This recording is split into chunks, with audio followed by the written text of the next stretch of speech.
नमस्कार दोस्तों, स्वागत है आपका एक बार फिर आज के मेरे इस वीडियो में। क्या कहने साहब, आज है दिन शनिवार और शनिवार को होते हैं आपके सवाल मेरे जवाब। तो चलिए शुरुआत करते हैं आज के वीडियो की और जानते हैं आपने पूछे क्या है मुझसे सवाल। तो दोस्तों अमूमन आपके जो सवाल है वो एक ही टॉपिक पर है साहब, बैंक प्राइवेटेशन को लेकर।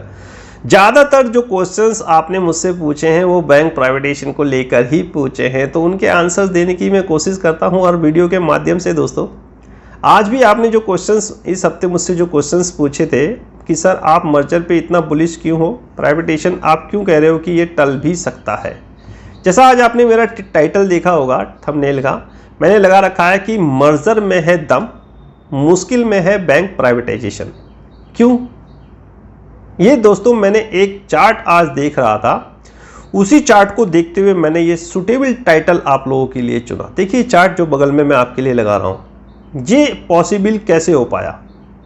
यानी जो बैंक सन 2019 में लॉस कमा रहे थे 66,000 करोड़ का, अब साहब धीरे धीरे वो लॉस कम हुआ, 2020 में रह गया 26,000 करोड़ और फिर साहब एक अच्छा खासा प्रॉफिट 31,000 करोड़। और दोनों बैंकों की यानी कि प्राइवेट और सरकारी बैंकों को अगर मैं मिला दूं तो बैंकों ने कमा डाले 1 लाख करोड़।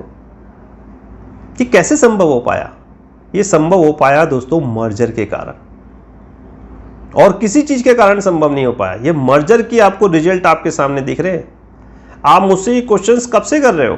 5 महीने से, 5 महीने पहले से, और मैं हर बार आपको मर्जर की बता रहा हूं कि मर्जर ही होगा, मर्जर ही होगा। और ये क्वेश्चंस आप मुझसे अभी और 7 महीने आगे करोगे और मैं हर बार आपको मर्जर ही कहूंगा। और इस दौरान आप बैंकों में एक अच्छा खासा परिवर्तन होते हुए देखोगे, चाहे इनकी मार्केट कैप हो शेयर मार्केट के द्वारा। शेयर मार्केट भी एक अहम रोल प्ले कर रहा है दोस्तों, वहां से भी पैसा आ रहा है। कैसे आ रहा है मैंने पिछली वीडियोस में आपको सारी चीजें बता रखी हैं, फिर भी आपका एक ही क्वेश्चन। चलिए उनके भी आंसर्स में देने की कोशिश करता हूं। तो जो ये ग्राफ मैंने बगल में लगाया है, इसकी थोड़ी सी बात करें तो दोस्तों बात ये निकल के आती है कि सन 2019 में जब बैंकों की आर्थिक स्थिति बहुत ज्यादा खराब थी, सन 2014 से सरकार इनमें लगातार पैसे डाल ही रही थी, तब भी कुछ मेरे ख्याल से सोल्यूशन नहीं निकलना था। तो 2019 में एक मेरे ख्याल से सॉलिड प्लान सरकार लेके आई इनका मर्ज। वैसे ये मर्जर की प्रक्रिया बहुत पुरानी है। Bank of Saurashtra, state bank of Saurashtra, state bank of Patiala, महिला बैंक का स्टेट बैंक में विलय हुआ। लेकिन दोस्तों जो बैंक ऑफ बड़ौदा और विजया बैंक और देना बैंक का मिले हुआ, ये सरकार जो प्रेजेंट पे है इस कार्यकाल में हुआ।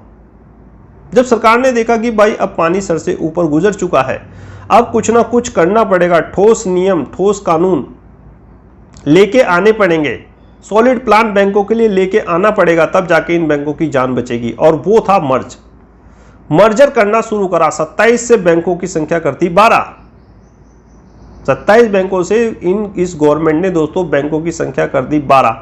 उसका आपको एक पॉजिटिव साइन देखने को मिला। जो बैंक सन 2019 में 16 मेरे ख्याल से 66,000 करोड़ रुपए का लॉस दिखा रहे थे, वो घट के रह गया 26,000 करोड़। बगल में ग्राफ देखिए, सारी चीजें आपको समझ में आएंगी। धीरे धीरे इसमें और रिलैक्सेशन आरबीआई की तरफ से मिलना शुरू हुआ बैंकों को।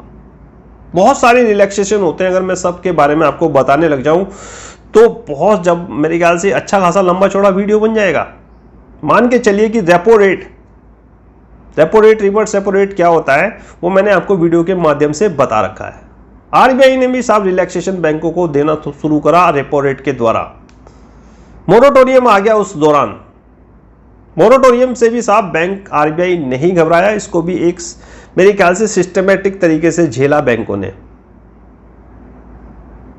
और साहब सन 2021 में यानी कि इस पैंडेमिक के दौरान, इस कोरोना काल के दौरान, इस मुसीबत के समय सन 2020 से सन 2021 तक बैंकों ने अच्छा खासा प्रॉफिट जनरेट कर दिया। 31,000 करोड़ रुपए बैंकों ने कमा डाले। कैसे? बहुत सारे कारण रहे। बैंकों का मर्ज उसमें से एक था, आरबीआई का रिलैक्सेशन उसमें एक था, बैंकों की शानदार परफॉर्मेंस उसमें एक थी, एकजुटता आपकी बैंकर्स की। आप लोग अपने आप को कम मत समझो मेरे भाई, आपकी इंपॉर्टेंस बहुत है। कोरोना काल में भी मैं बताता आया हूं कि बैंक कर्मचारियों की इंपॉर्टेंस कितनी है। ये शानदार परफॉर्मेंस, जानदार परफॉर्मेंस आपको जो ये ग्राफ दिखा रहा है ना, पहले लॉस, फिर प्रॉफिट, इसमें कुछ योगदान साहब गवर्नमेंट का बेस्ट प्लान है और कुछ आप लोगों का सहयोग है, जिस कारण आज बैंक इस कंडीशन में है कि कंधे से कंधा मिला के चल रहे हैं प्राइवेट बैंकों के साथ। देखिए बगल में प्राइवेट बैंकों के साथ कंधे से कंधा मिला के चल रहा है हमारा SBI। 30% का योगदान अगर HDFC बैंक का है तो 20% का योगदान हमारे SBI का है। ICICI बैंक का 16,000 है। माना कि दोस्तों सेंट्रल बैंक ऑफ इंडिया और बैंक ऑफ बड़ौदा का जो लॉस हुआ है वो थोड़ा सा टैक्स के कारण हुआ है। सेंट्रल बैंक में तो प्रोविजनिंग बढ़ी है, इस वजह से उसने, लेकिन ये भी आने वाले समय में दोस्तों अच्छा परफॉर्मेंस करेंगे। इनका भी मर्जर होगा और यही मर्जर साहब ये आपको दिखा रहा है चार्ट कि मर्जर से दोस्तों कितना बेनिफिट हुआ इन बैंकों को। देखिए आप बगल में आपके सामने बिल्कुल सारी चीजें स्पष्ट रूप से, खुली किताब आपके सामने। ये मर्जर का ही दोस्तों रूप है कि जो बैंक 66,000 करोड़ का लॉस कर रहे थे, आज साहब बैंक प्रॉफिट में आ चुके हैं। हर बैंक प्रॉफिट में है, सेंट्रल बैंक और BOB को छोड़ दीजिए, उसका मैंने कारण आपको बता दिया है। अब अगर आप ये कहोगे सर IDBI का एग्जाम्पल मुझे देते हैं कि सर IDBI को तो प्राइवेटाइजेशन कर रही है गवर्नमेंट। भाई IDBI का जो मैटर है वो दूसरा है। बैंकिंग जो अधिनियम है, जो बैंकिंग कानून है, उसको थोड़े से रिलैक्सेशन मिले हुए, उससे बैंक वो बाहर है। इस वजह से सरकार को आसानी है उसको निजीकरण करने की। अब अगर सरकार सभी बैंकों का दोस्तों निजीकरण कर देती तो मुझे ये बताओ कि 27 से 12 क्यों करती साहब वो 27 से 12? ये तो कोरोना काल आ गया, इस वजह से इनकी प्रक्रिया रुक गई, नहीं तो ये 12 से 6 होते। ये थी सरकार की पूरी मंशा, यही थी, लेकिन रुक गई। कोरोना काल आ गया, नहीं कर सकती सरकार इनका मर्जर। जो बैंकों का मर्जर ऑलरेडी चल रहा है, जिनकी प्रक्रिया चल रही है, जिन बैंकों का मर्जर हो चुका है, उनको भी दिक्कत परेशानी आने लगती है अगर सरकार इन मर्जर को कर देती और बैंक किसी और बैंक के साथ मिला देती। यानी कि PNB के साथ मान लिया जैसे ओरिएंटल बैंक और यूनाइटेड बैंक को मिलाया, कोई और बैंक अगर उसमें इन्वॉल्वमेंट कर देती तो और ज्यादा दिक्कत ना हो। पहले इनकी दशा दिशा सुधारी, यानी कि 2 बैंक को मिलाया गया। जब इनकी दशा दिशा सुधर गई, इनके पास कैश आ गया, लिक्विडिटी की कोई कमी नहीं हुई, ये बैंक प्रॉफिट में आने लगे, तब ये अब आगे की कार्रवाई शुरू होगी। अब इन बैंकों का जो 6 बैंक बचे हैं, जहां जहां जैसे होगा, अब इन बैंकों का मर्ज होगा। मैं सही कह रहा हूं आपसे? बिल्कुल सही, क्योंकि पिक्चर आपके सामने है यार।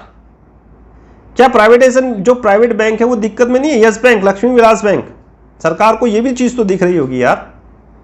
सरकार को ये सारी चीजें तो दिख रही होंगी कि यस बैंक दिक्कत में नहीं है, लक्ष्मी विलास बैंक जिसका भी विलय हुआ सिंगापुर के बैंक के साथ, वीडियो में बताया था मैंने, दिक्कत तो वहां भी है। चलिए बाकी सारी चीजें देखिए कि सब बैंकों को इस समय दोस्तों जो प्रॉफिट हुआ है, इसके पीछे कारण बहुत थे। मैंने आपको कारण बता दिए कि RBI ने थोड़ा रिलैक्सेशन दिया। बाकी बैंकों में जो डिफॉल्ट वगैरह के लोन थे, जो बैड लोन इसमें बड़ा परफॉर्मेंस मेरे ख्याल से बहुत ही रोल अदा कर रहे थे। NPA के कारण तो ये सारी समस्या उत्पन्न हुई। NPA के कारण ही दोस्तों ये सारी समस्या बैंकों की उत्पन्न हुई, जो बैंक लॉस कर रहे थे। अब सरकार ने इसमें रीस्ट्रक्चरिंग, भैया सरकार ने कह दिया कि अब पानी सर से ऊपर से गुजर चुका है, रिकवर करो। और इसी कड़ी में दोस्तों आपने देखा होगा कि कल कुछ दिन, मेरे ख्याल से कल परसों, SBI ने अच्छा खासा माल बेचा है विजय माल्या कंपनी का, यूनाइटेड स्पिरिट वगैरह का। 5800 करोड़ के आसपास की रिकवरी हुई है। सरकार ने कह दिया भैया पैसा रिकवर करो, बताओ कौन से साहब डिफॉल्टर हैं। पहले ये संख्या 12 थी, फिर साहब उनमें से टोटल बैंकों ने देखा कि 40 ऐसे लोन हैं जो बड़े लोन हैं। बगल में ग्राफ देखिए, वो मैं अंडरलाइन करने की कोशिश करूंगा। तो रिकवरी, रिस्ट्रक्चरिंग, बैड लोन की रिस्ट्रक्चरिंग, प्रोविजनिंग, जो बैंक प्रोविजनिंग कर रहे थे वो 20 तक पूरी कर चुके थे। यानी कि बैंक अपनी प्रोविजनिंग को 20 तक पूरी कर चुके थे। बैंकों ने जो ये सोचा था, बैंकों ने जो ये समझा था कि भाई ये लोन हमारे पैसे नहीं आ सकते, सन 2020 मार्च 2020 तक उनकी प्रोविजनिंग ऑलरेडी बैंक कर चुके थे। अब जो बैंक पैसा कमा रहे हैं वो प्रॉफिट आपको दिखा रहे हैं। प्रोविजनिंग तो पहले ही वो कर चुके, अब तो रिकवरी होगी, और रिकवरी से जो पैसा आएगा आप ये सोचो कि बैंक उससे कितना मजबूत होंगे। भाई प्रोविजनिंग तो ऑलरेडी बैड लोन की कर चुके हो, कोई दिक्कत नहीं है। अब कमाएंगे भी और साथ में रिकवरी भी होगी, डबल बेनिफिट। और मर्जर भी होगा। लेकिन दोस्तों अभी ये कुछ दिन, थोड़े दिन और आपको ये सहना पड़ेगा, थोड़ी सी आदत आपको ये सहने की डालनी पड़ेगी। ये कुछ दिन प्रक्रिया और चलेगी। मैं सही कह रहा हूं आपसे।